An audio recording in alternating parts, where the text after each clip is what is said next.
نحمده ونستعينه ونستغفره ونعوذ بالله من شرور أنفسنا ومن سيئات أعمالنا من يهده الله فلا مضل له ومن يضلل فلا هادي له وأشهد أن لا إله إلا الله وحده لا شريك له وأشهد أن محمدا عبده ورسوله يا أيها الذين آمنوا اتقوا الله حق تقاته ولا تموتن إلا وأنتم مسلمون يا أيها الناس اتقوا ربكم الذي خلقكم من نفس واحدة وخلق منها زوجها وبث منهما رجالا كثيرا ونساء واتقوا الله الذي تساءلون به والأرحام إن الله كان عليكم رقيبا يا أيها الذين آمنوا اتقوا الله وقولوا قولا سديدا يصلح لكم أعمالكم ويغفر لكم ذنوبكم ومن يطع الله ورسوله فقد فاز فوزا عظيما أما بعد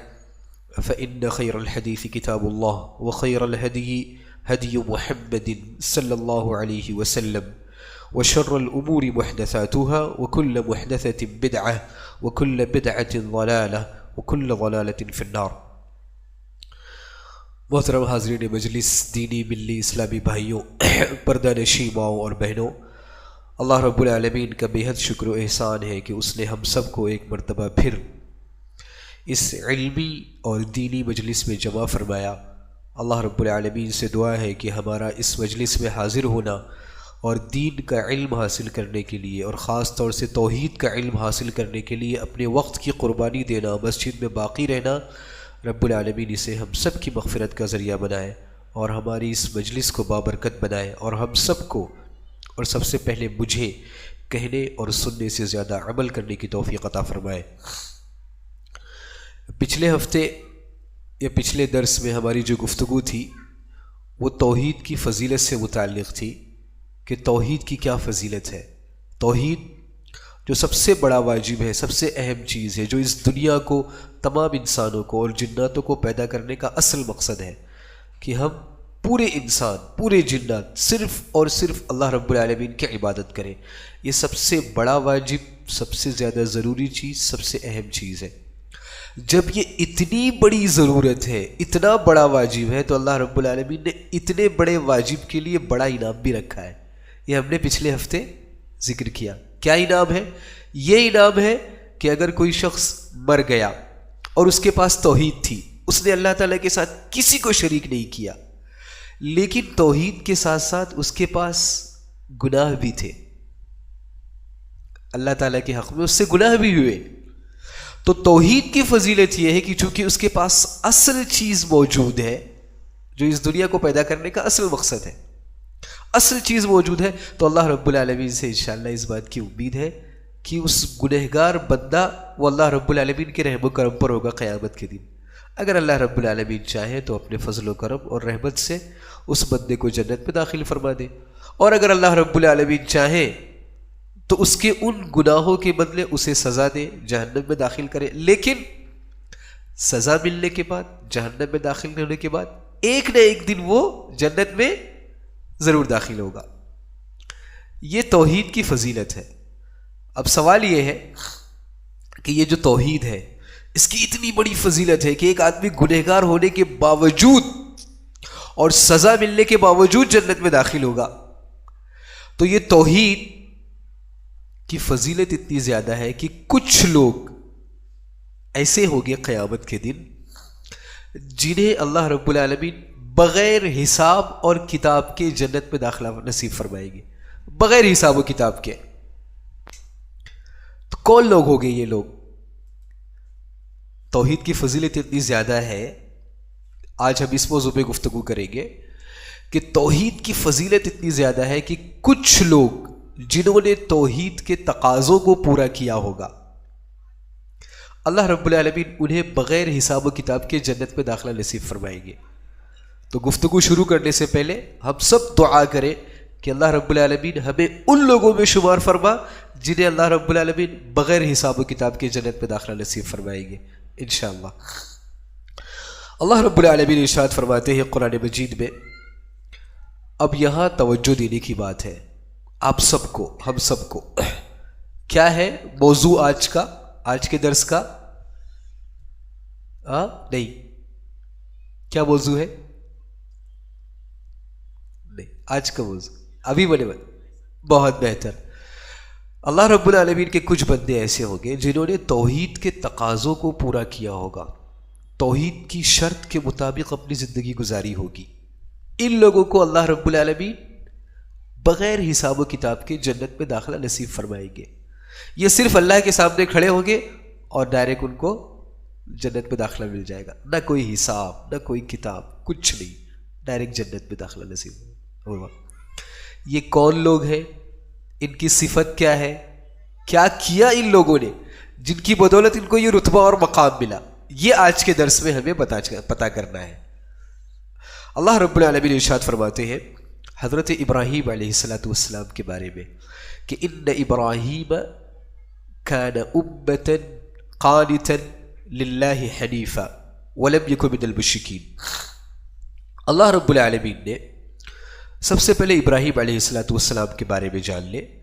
ابراہیم علیہ السلام کو اللہ رب العالمین نے ہمارے نبی صلی اللہ علیہ وسلم اور ہم امتیوں کے لیے نمونہ قرار دیا ہے. کیا مطلب نمونے کا؟ آئیڈیل یا سیمپل، یعنی ہمیں ان کی طرح بننے کی کوشش کرنا چاہیے. جو زندگی انہوں نے گزاری، جن آزمائشوں سے، پریشانیوں سے، مشقتوں سے وہ گزرے اور جن امتحانوں سے وہ گزرے، وہ امتحان کیسے تھے ہمیں وہ دیکھنا ہے اور اس کے مطابق اپنی زندگی گزارنا ہے. تو اللہ رب العالمین نے کیا فرمایا ہے؟ لَقَدْ كَانَتْ لَكُمْ أُسْوَةٌ حَسَنَةٌ فِي إِبْرَاهِيمَ وَالَّذِينَ مَعَهُ، کہ تمہارے لیے ابراہیم علیہ السلام کی زندگی میں اور ابراہیم علیہ السلام پر جن لوگوں نے ایمان لایا ان کے ساتھ، ان کی زندگی میں بہترین نمونہ ہے. اللہ رب العالمین نے قرآن مجید میں کئی مرتبہ حضرت ابراہیم علیہ السلام کا تذکرہ کیا ہے، کئی مرتبہ، یہاں تک کہ اللہ رب العالمین نے انہیں ایک امت قرار دیا ہے. امت، ان ابراہیم کان امۃ قانتا للہ حنیفا. اب ہم ابراہیم علیہ السلام کی زندگی میں دیکھیں کہ ابراہیم علیہ السلام کی زندگی کی وہ کیا خاص باتیں ہیں جن کی طرف اللہ رب العالمین ہمیں توجہ دلانا چاہتے ہیں. کیونکہ ابراہیم علیہ السلام امام الموحدین ہیں. کون ہے؟ موحدین کے امام ہیں. تو جو ان کی توحید تھی ان کے مطابق ہمیں اپنی توحید کو درست کرنے کی ضرورت ہے. ان کی توحید کی کیا خاص بات تھی؟ ان کی توحید کی خاص بات یہ تھی کہ سب سے پہلے ابراہیم علیہ السلام ایک امت تھے. امت کا مطلب یہ ہے کہ وہ نمونہ تھے، وہ معلم خیر تھے، یعنی خیر کے پیشوا تھے. ہم سب کو اپنی زندگی میں اپنے کردار کو، اپنے ایمان کو اس طرح بنا کر پیش کرنا چاہیے کہ ہم دوسروں کے لیے نمونہ بن جائیں. لوگ ہمیں دیکھ کر اللہ رب العالمین سے قریب آئے. یہ ابراہیم علیہ السلام کی زندگی میں یہ چیز موجود تھی. سب سے پہلے ان ابراہیم کان امۃ، وہ نمونہ تھے. انہوں نے اتنا مضبوط ایمان، اتنا مضبوط یقین اور صبر کے اتنے مرحلوں سے گزر کر اپنے آپ کو دنیا والوں کے سامنے پیش کیا کہ اللہ رب العالمین نے انہیں اس پوری امت کے لیے اور آنے والی پوری نسلوں کے لیے ایک امت، ایک نمونہ بنایا. ہم سب کو اپنی زندگی میں سب سے پہلے اس چیز کی کوشش کرنا چاہیے.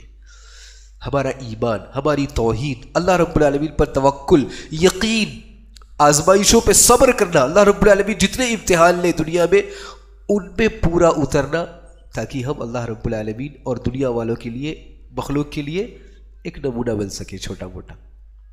پہلی صفت تھی ابراہیم علیہ السلام کی کہ اللہ رب العالمین نے انہیں پوری انسانیت کے لیے ایک نمونہ قرار دیا. آپ کو جانچنا ہے آپ کا صبر کتنا مضبوط ہے، ابراہیم علیہ السلام کو دیکھ لیں. آپ کو جانچنا ہے کہ اللہ پر آپ کا یقین ہے یا نہیں ہے، ابراہیم علیہ السلام کو دیکھیں.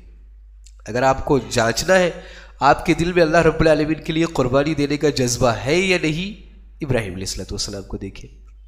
خواب دکھایا گیا کہ آپ اپنے بیٹے کو قربان کر رہے ہیں. اپنے بیٹے سے کہا آپ سب جانتے ہیں واقعہ ابھی قربانی آنے والی ہے، آپ کو یہ واقعات بتائے جائیں گے. اللہ رب العالمین نے حکم دیا کہ اپنے بچے کو اور اپنی بیوی کو جا کے مکہ چھوڑاؤ. نکلے وہ اپنے ملک سے اور ان کو مکہ چھوڑ کر آ گئے. اللہ رب العالمین کا حکم.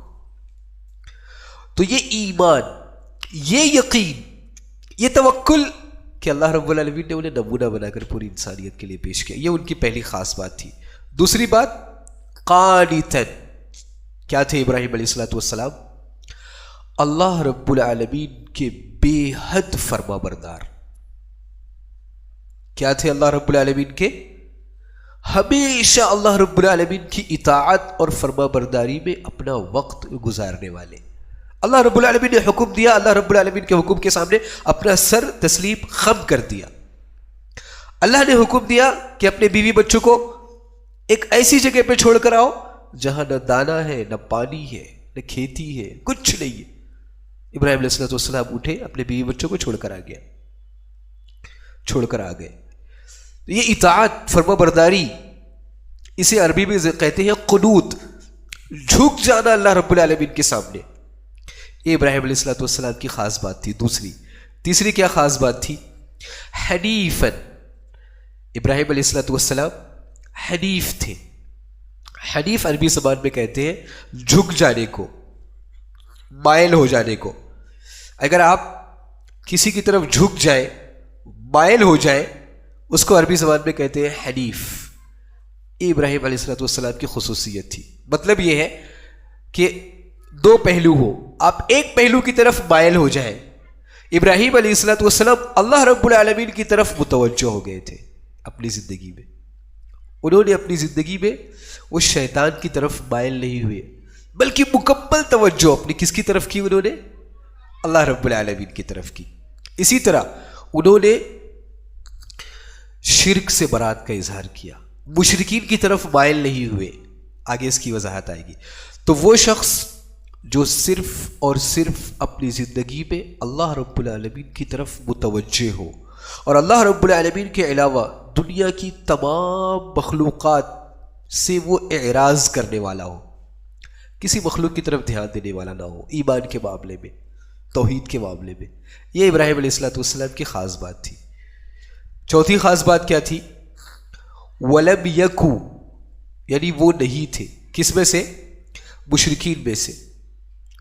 ابراہیم علیہ السلام کی زندگی اگر آپ قرآن مجید میں پڑھیں گے تو ابراہیم علیہ السلام کا تذکرہ قرآن مجید میں کئی مرتبہ آپ کو ملے گا، لیکن ایک خاص بات ابراہیم علیہ السلام کی جس کا اللہ رب العالمین نے بار بار تذکرہ کیا ہے، وہ یہ ہے کہ ابراہیم علیہ السلام مشرک نہیں تھے، یعنی مکمل طور سے اللہ رب العالمین کی عبادت کیا کرتے تھے، خالص اللہ رب العالمین کی عبادت۔ اپنی عبادت میں انہوں نے ذرہ برابر بھی شرک نہیں کیا، چاہے وہ عبادتیں جسم سے ادا کی جانے والی ہو، چاہے وہ عبادتیں دل سے ادا کی جانے والی ہو۔ انہوں نے ذرہ برابر بھی اللہ رب العالمین کے معاملے میں شرک نہیں کیا۔ کیوں اللہ رب العالمین نے یہ چیز ذکر فرمائی کہ وہ مشرکین میں سے نہیں تھے؟ کیوں اس لفظ پر خاص توجہ دی گئی؟ ابراہیم علیہ السلام کے والد کون تھے؟ جی، مشرک۔ ان کی قوم کیا تھی؟ یعنی مشرک۔ جو ان کا ملک تھا پورا کا پورا شرک والا۔ حضرت ابراہیم علیہ السلام کے والد خود اپنے ہاتھوں سے بت بنایا کرتے تھے، ان کے گھر میں شرک کی فیکٹری تھی۔ سمجھ رہے آپ؟ جس قوم میں وہ رہتے تھے بادشاہ مشرک، سمجھ رہے؟ شرک پر ہونے کی وجہ سے ان کے والد نے ان سے اپنا تعلق توڑ لیا اور انہوں نے اپنے والد سے اپنا تعلق توڑ لیا۔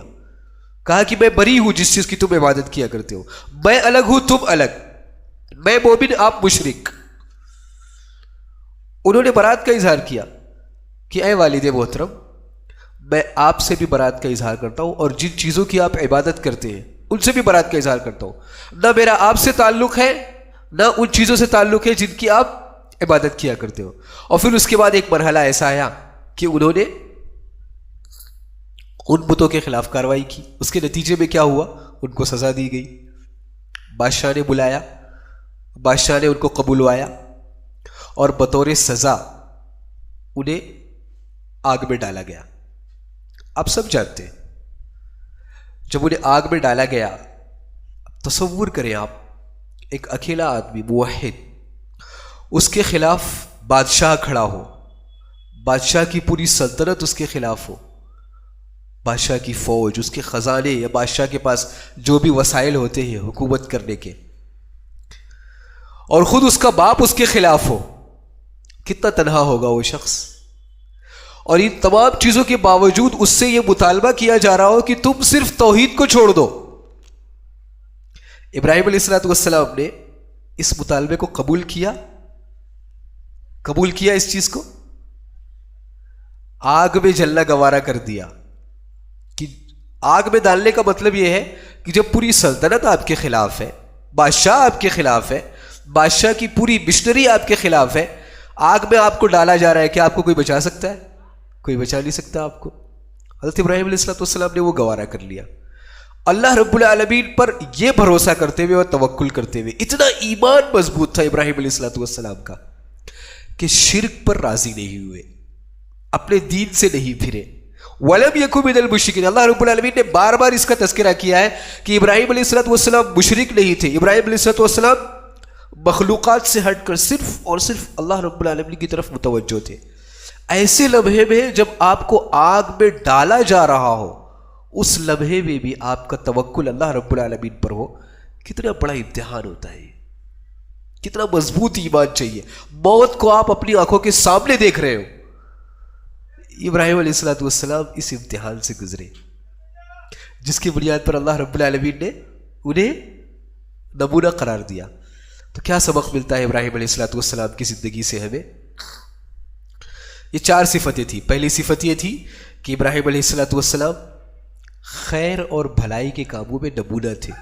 انہوں نے صبر کے ساتھ، یقین کے ساتھ، اللہ رب العالمین پر صبر کرتے ہوئے، اللہ رب العالمین پر یقین رکھتے ہوئے اس مقام کو پا لیا جس کے ذریعے وہ امامت حاصل کیے. انہیں اللہ رب العالمین نے مومنوں کا، موحدین کا امام قرار دیا، نمونہ قرار دیا اللہ رب العالمین نے. دوسری صفت یہ تھی کہ وہ اللہ رب العالمین کی ہمیشہ عبادت کرنے والے تھے. تیسری، وہ شرک اور مشرکین سے کنارہ کشی اختیار کرنے والے تھے، ان سے الگ تھلگ انہوں نے اپنی برات کا اظہار کیا.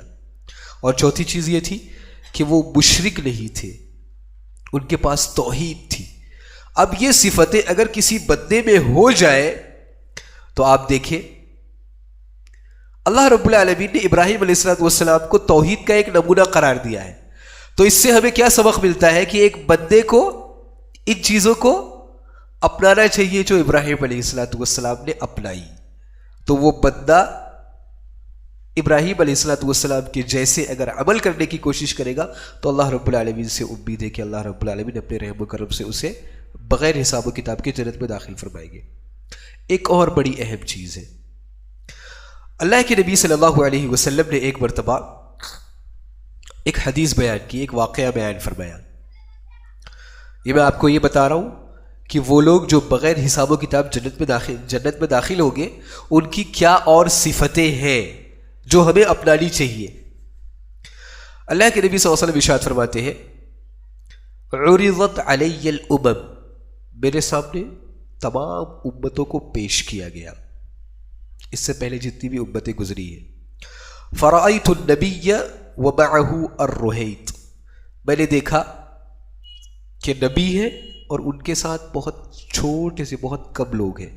پھر کیا کہتے ہیں، والنبی ومعہ الرجل او الرجلان والرجلان، اور ایک نبی ایسے ہیں کہ ان کے ماننے والے، ان کی دعوت کو قبول کرنے والے صرف ایک شخص ہے یا 2 شخص ہے. ایسے بھی انبیاء گزرے ہیں.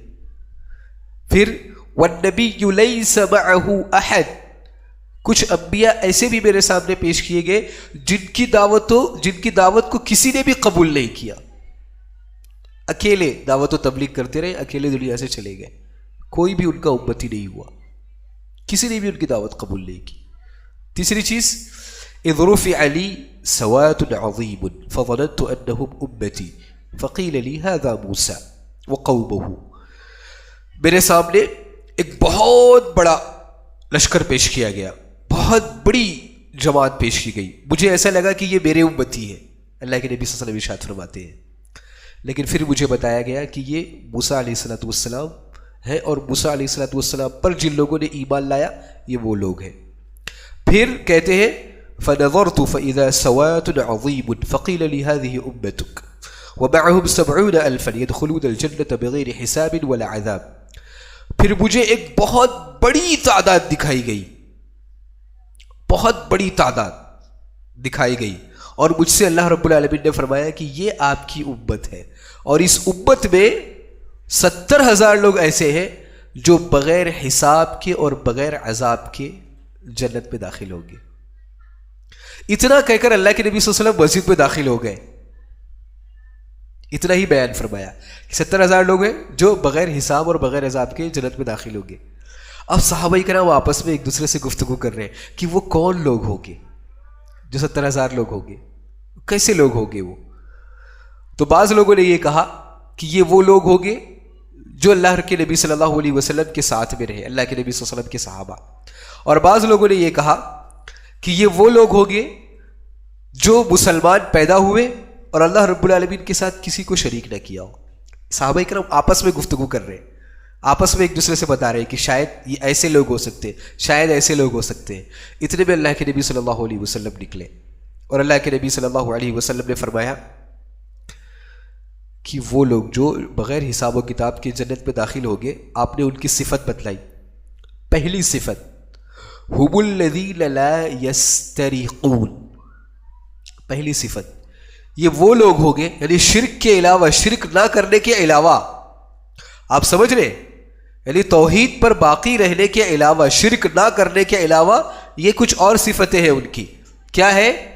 ہم الذین لا یستریقون، یہ وہ لوگ ہوں گے جو کسی سے دم کرنا طلب نہیں کرتے، کسی سے رقیہ طلب نہیں کرتے. یعنی اگر ان کی طبیعت خراب ہو جائے تو وہ خود اپنے آپ پر پڑھ کر پھونک لیتے ہیں، کسی کے پاس جا کر یہ نہیں کہتے کہ مجھ پر ذرا دم کر دیجئے. کیوں؟ کیوں؟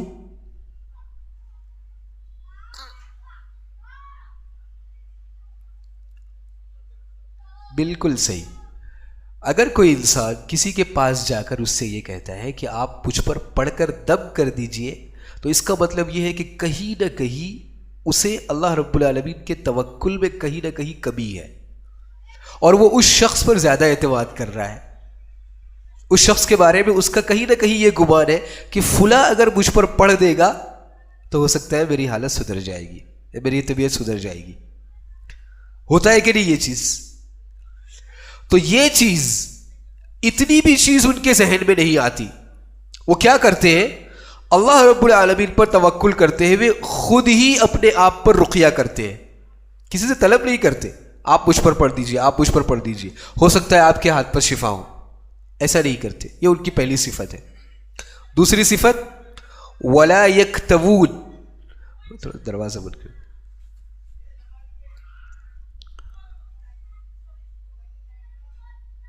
کھڑکی بند کر، کھڑکی بھی بند کر. ولا یکتوون، اور وہ اپنے زخم پر داغ نہیں لگواتے. داغ لگوانے کا مطلب یہ ہے کہ عربوں میں پہلے یہ چیز رائج تھی کہ اگر کسی کا زخم لگ گیا ہو اور خون بہت بہہ رہا ہو تو وہ چٹائی یا کوئی چیز جلاتے تھے، اور اس جلانے کے بعد اس کی چمڑی پر لگا دیتے تھے، چاہے جہاں اس کا زخم ہو، تو وہ حصہ جل جاتا تھا. جلنے کی وجہ سے خون رک جاتا تھا، لیکن اس کا جو نشان ہے، اس کا جو دھبا ہے، وہ باقی رہ جاتا تھا. اللہ کے نبی صلی اللہ علیہ وسلم نے اس چیز کو پسند نہیں فرمایا، اور وہ لوگ اپنے زخموں کا علاج اس طرح نہیں کرتے تھے کہ اپنے زخموں پہ داغ لگواتے تھے، آگ کا نشان لگواتے تھے. یہ دوسری صفت. تیسری صفت کیا ہے؟ ولا یتطیرون، یہ وہ لوگ ہوں گے جو بدشگونی نہیں لیتے. کیا مطلب بدشگونی کا؟ عربوں کے یہاں ایک چیز رائج تھی، چونکہ ان کا اللہ رب العالمین پر ایمان اور یقین نہیں تھا، اور مشرک ایسے ہی ہوتا ہے. مشرک دنیا کی ظاہری چیزوں سے اپنا نتیجہ لیتا ہے. ہمیشہ اس چیز کو ذہن میں رکھیں. ان کے یہاں یہ چیز رائج تھی کہ انہیں اگر کسی سفر پر جانا ہوتا تھا تو وہ پرندہ اڑاتے تھے. پرندہ اگر دائیں طرف چلا گیا تو یہ سوچتے تھے کہ ہمارا سفر کرنا اچھا ہے، اور پرندہ بائیں طرف اڑ گیا تو یہ سوچتے تھے کہ ہمارا یہ سفر کرنا اچھا نہیں ہے. اسی طرح وہ تیر اڑاتے تھے. تیر اگر ایک خاص صفت پر بیٹھ گیا, نیچے گر گیا, تو وہ یہ سمجھتے تھے کہ ہمارا یہ کام کرنا درست ہے. اور تیر اگر اس سمت میں بیٹھ گیا, کوئی خاص صفت میں آ گیا, تو وہ یہ سمجھتے تھے کہ ہمارا یہ کام کرنا مناسب نہیں ہے. کیا برائی ہے اس کے اندر؟ ایک اور چیز, تھوڑی سی گہرائی ہے. بہت بہتر, بہت بہتر, جزاک اللہ خیر. اس کا مطلب یہ کہ تقدیر پر ان کا ایمان نہیں تھا. وہ اپنی تقدیر انسانوں کی بنائی ہوئی چیزوں سے لیتے تھے. بات سمجھ رہے؟ مشرک کا حال یہی ہوتا ہے. اگر اس کے سامنے سے بلی گزر جائے, وہ اپنی تقدیر کو اس سے جوڑ دیتا ہے. بلی گزری, شاید کوئی نہ کوئی مصیبت آنے والی ہے, اس نے اپنی تقدیر کو اس سے جوڑ دیا. گھر کی چھت پر کوا بیٹھ گیا, الو بیٹھ گیا, شاید گھر میں کوئی مصیبت آنے والی ہے. اس نے اپنی تقدیر کو کس سے جوڑ دیا؟ اس پرندے سے جوڑ دیا. جبکہ وہ پرندہ یا وہ بلی اللہ تعالیٰ کی انسانوں سے بھی کمزور مخلوق ہے. بات سمجھ رہے ہیں آپ؟ اور وہ جو تیر اڑانا ہے یا پرندہ اڑانا ہے, یہ تو خود اللہ رب العالمین کی مخلوق ہے. وہ تیر خود انسان نے اپنے ہاتھوں سے بنایا ہے. ان تمام چیزوں سے تقدیر کیسے لی جا سکتی ہے؟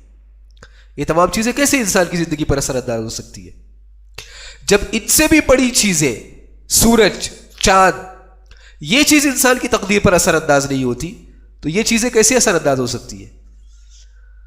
یہ ایک وہ چیز تھی جو ان کے معاشرے میں رائج تھی. آج آپ گہرائی سے دیکھیں, بہت سارے مسلمان ایسے ہیں, یہ کئی لوگ جس ماحول میں ہم جی رہے ہیں, وہ سورج سے تقدیر حاصل کرتے ہیں. مثال کے طور سے سورج جب طلوع ہوتا ہے تو اس وقت کو اچھا سمجھا جاتا ہے. سورج غروب ہوتا ہے, اس چیز کو اچھا سمجھا جاتا ہے. آپ نے ایک لفظ سنا ہوگا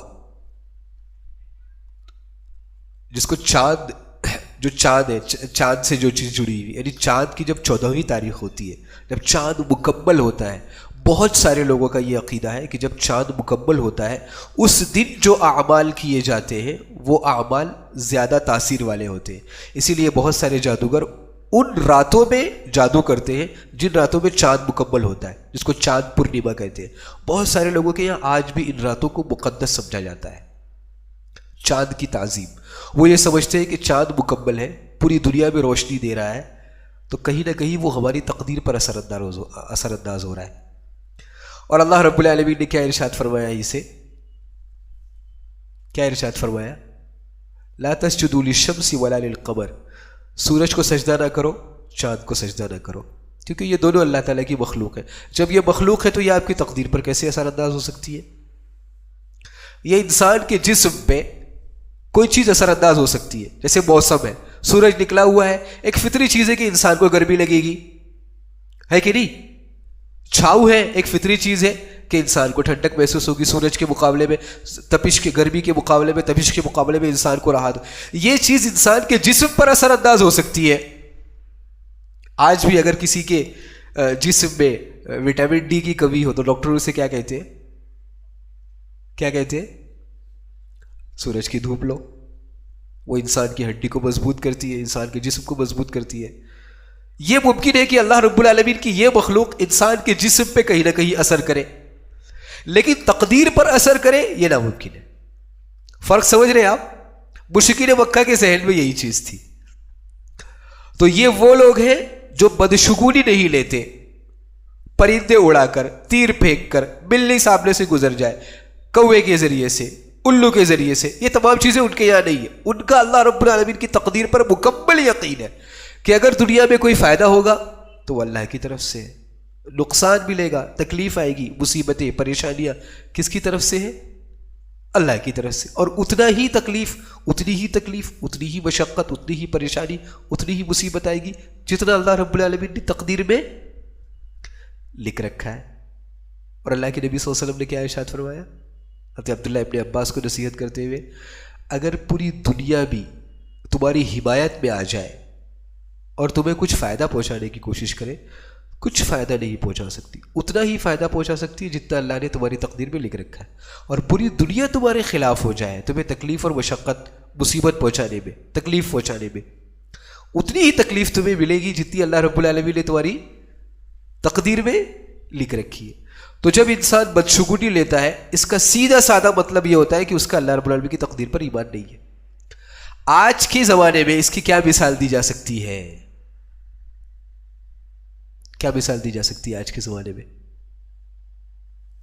آج کے زمانے میں اگر ایک آدمی گاڑی لے کر نکلے, کار لے کر راستے سے نکل رہا ہے, دیکھ رہا ہے کہ پہلا سگنل اسے ریڈ ملا, دوسرا سگنل بھی ریڈ ملا, تیسرا بھی ریڈ ملا. اب اس کے ذہن میں یہ تصور آ رہا ہے کہ شاید آگے جانا میرے لیے مناسب نہیں ہے. تو وہ کیا کرتا ہے, گاڑی پلٹا لیتا ہے اور اپنے گھر واپس آ جاتا ہے. سمجھ رہے؟ اگر وہ واپس آ گیا تو مطلب یہ کہ اس کا اللہ رب العالمین کی تقدیر پر ایمان نہیں ہے. اور دل میں اگر یہ خیال آیا کہ پتہ نہیں آگے کیا پریشانی ہو سکتی ہے, اور وہ اپنے سفر پہ چلتا رہا, واپس نہیں آیا, اس کا مطلب یہ کہ اس کا اللہ رب العالمین کی تقدیر پر ایمان ہے, لیکن دل میں خیال آ رہا ہے, وسوسہ آ رہا ہے, یہ الگ چیز ہے.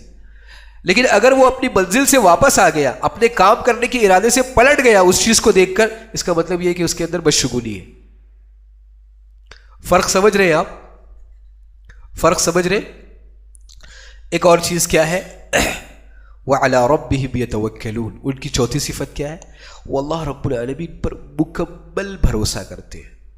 مکمل بھروسہ, یہ ان 70,000 لوگوں کی خاص علامت ہے. 4 علامت کون کون سی؟ پہلے نمبر پہ کون سی چیز جو میں نے ذکر کیا؟ نہیں, کیا کیا کہا میں نے؟ بہت بہتر, یہ اصل چیز ہے. دم نہیں کرتے, یہ نہیں, کسی سے رقیہ طلب نہیں کرتے کہ آؤ مجھ پر پڑھ کے پھونکو, یا کسی کے پاس جاتے نہیں کہ حضرت آپ مجھ پر جو ہے پڑھ کے پھونک دیں, یہ نہیں کرتے. وہ اپنے آپ پر دم کرتے ہیں, اپنا رقیہ کرتے ہیں. پہلی علامت. دوسری کیا ہے؟ داغ نہیں دیتے. تیسری بدشگونی نہیں لیتے. چوتھی اللہ رب العالمین پر مکمل بھروسہ کرتے ہیں.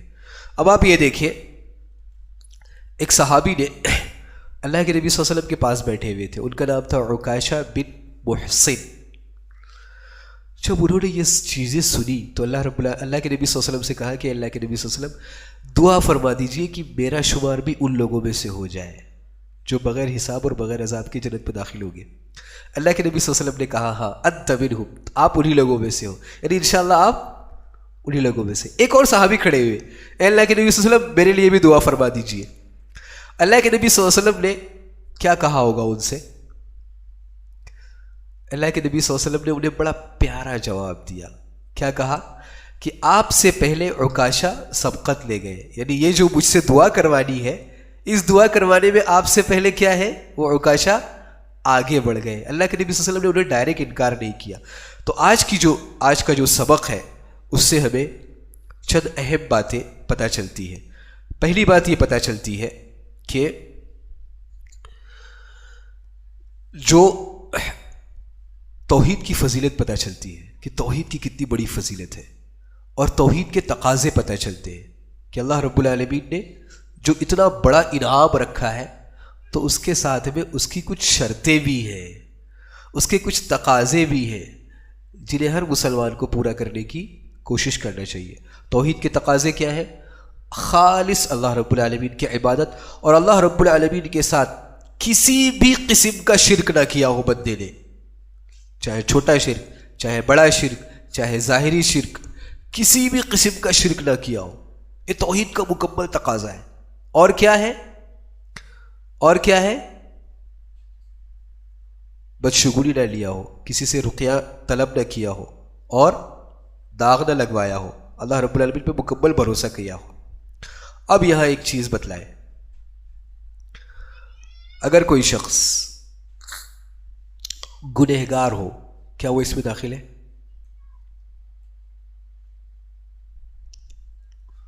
سوال سمجھے آپ؟ کیا سوال ہے؟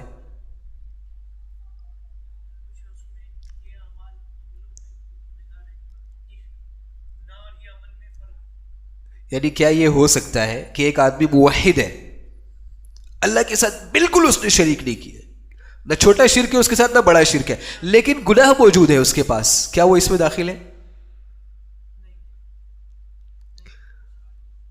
تھوڑا ذہن پھرا کہ نہیں پھرا؟ سوچ کے جواب دیجئے، اچھی طرح سوچ کے، انشاءاللہ اگلے ہفتے اس کا جواب دیجئے۔ سوال سمجھے آپ؟ کیا ہے سوال؟ ہاں، ایک آدمی بالکل موحد ہے، اللہ تعالیٰ کے ساتھ بالکل بھی اس نے شریک نہیں کیا ہے، شرک نہیں کیا ہے، ٹھیک ہے، لیکن وہ چھوٹے موٹے گناہ ہیں اس کے ساتھ، کیا وہ اس میں شامل ہوگا؟ انشاءاللہ شامل نہیں ہوگا، یعنی یہ تمام عمل کیا ہو اس نے، اور ان تمام اعمال کے ساتھ اس کے پاس چھوٹے موٹے گناہ بھی ہو، انشاءاللہ، بولیے انشاءاللہ۔ ہاں، ہم یقین کے ساتھ نہیں کہہ سکتے، انشاءاللہ، اللہ رب العالمین کے رحم و کرم پہ انشاءاللہ۔ تو اس سے توحید کی فضیلت ثابت ہوتی ہے اور ان اعمال کی فضیلت ثابت ہوتی ہے۔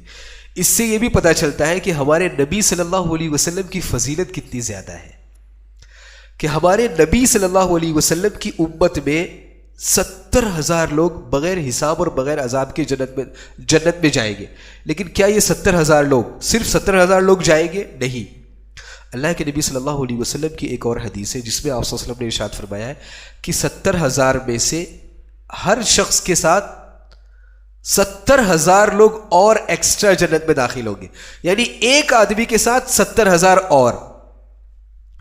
اگر آپ حساب کریں گے تو وہ کیلکولیٹر میں نہیں آئے گا، اسی لیے علماء کہتے ہیں کہ یہ جنت میں بغیر حساب اور بغیر عذاب کے جانے والے اس امت میں جتنے لوگ ہیں ان کی صحیح تعداد صرف اور صرف اللہ رب العالمین کو پتہ ہے۔ جب اللہ رب العالمین کو پتہ ہے تو ہم سب کو دعا کرنی چاہیے کہ اللہ رب العالمین ہمارا بھی شمار ان لوگوں میں فرما دے، ہے کہ نہیں؟ ہو سکتا ہے ہم بھی ان میں سے ہو، انشاءاللہ، اللہ رب العالمین سے امید ہے، اللہ رب العالمین سے امید ہے۔ اسی طریقے سے اس چیز میں یہ پتہ چلتا ہے کہ جب اللہ کے نبی صلی اللہ علیہ وسلم کے سامنے امت کو پیش کیا گیا، مختلف انبیاء کی امتوں کو، تو جیسے آپ کے سامنے ذکر کیا گیا کہ کسی نبی کے ساتھ ایک آدمی تھے، کسی کے ساتھ 2 آدمی تھے، کسی کے ساتھ ایک بھی مسلمان نہیں تھا۔ اس سے کیا پتہ چلتا ہے؟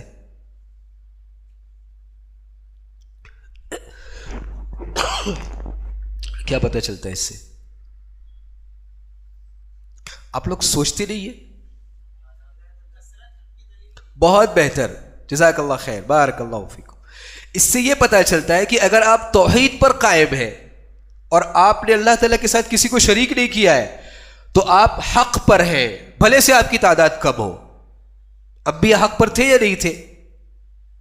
دوسرے ان کے زمانے میں جو لوگ تھے ان کے مقابلے میں انبیاء اکیلے تھے، یا کچھ ایک لوگ ان کے ماننے والے یا 2 لوگ ان کے ماننے والے، لیکن وہ حق پر تھے یا نہیں تھے؟ وہ حق پر تھے۔ تو اس سے پتہ چلتا ہے کہ حق تعداد سے نہیں پہچانا جاتا، کہ اتنے سارے لوگ عمل کر رہے ہیں اور توحید کو ماننے والے تو بہت چھوٹے ہیں۔ آج ہمارے بعض مسلمان بھائی توحید کو ماننے والوں کو تانا دیتے کہ اگر تم حق پر ہو تو تمہاری تعداد کم کیوں ہے؟ یہ غلط فہمی ہے۔ حق کبھی بھی تعداد سے نہیں جانا جاتا۔ انبیاء حق پر تھے۔ آج پوری دنیا میں جو لوگ توحید کو ماننے والے ہیں، آپ اپنے ملک میں دیکھیں، بلکہ آپ اپنے شہر میں دیکھیں، بلکہ آپ اپنے علاقے میں دیکھیں، کتنے لوگ ہیں توحید کو ماننے والے؟ اور ان کے علاوہ کتنے لوگ ہیں؟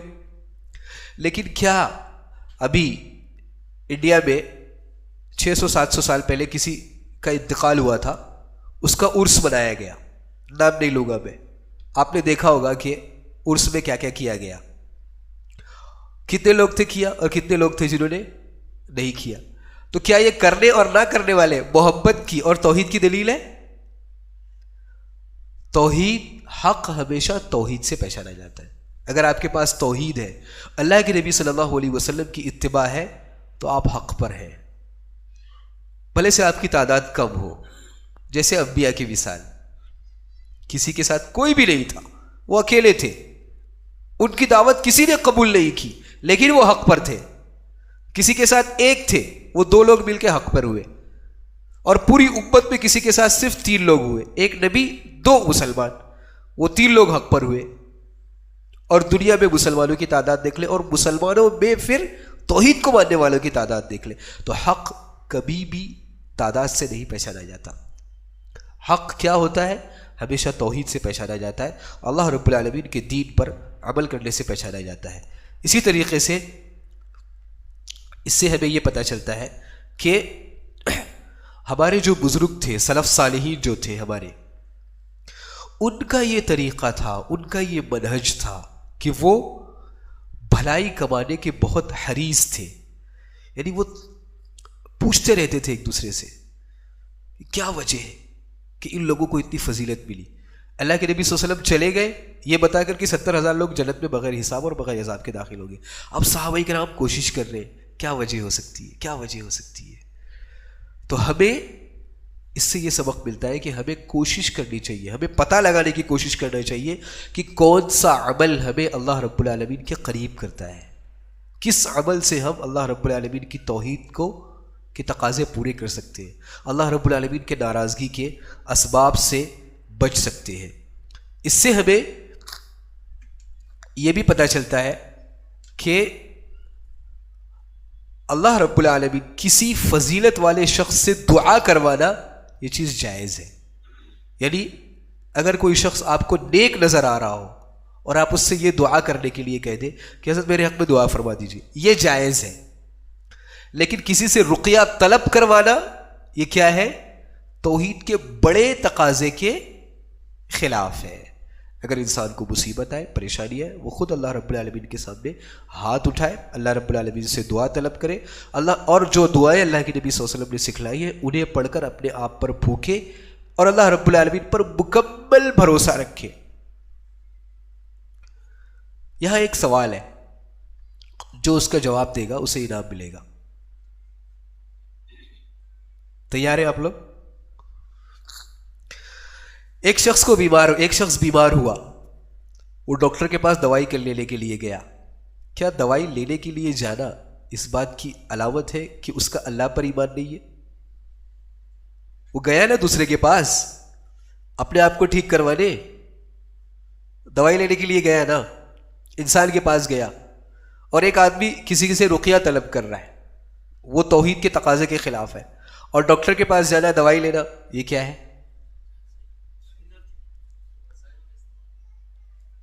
اور ہاں,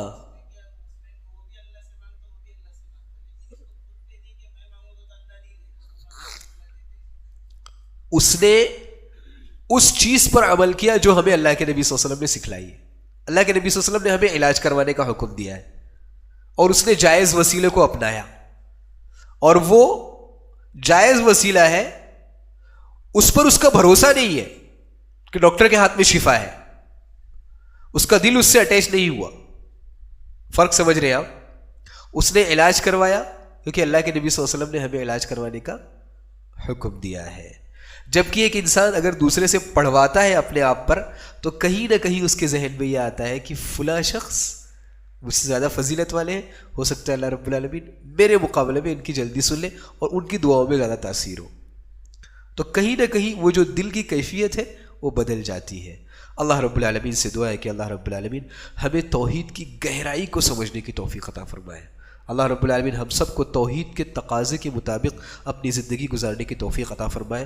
اور رب العالمین ہم سب کا شمار, اور خاص طور سے اس مجلس میں جو لوگ حاضری دیے ہیں, چاہے مرد ہو, خواتین ہو یا بچے ہو, ہم سب کا شمار ان لوگوں میں فرمائے جنہیں اللہ رب العالمین بغیر حساب و کتاب کے جنت میں داخل فرمائیں گے. آمین. تقبل یا رب العالمین. وصلی اللہ وسلم علی نبینا محمد وعلی آلہ وصحبہ اجمعین.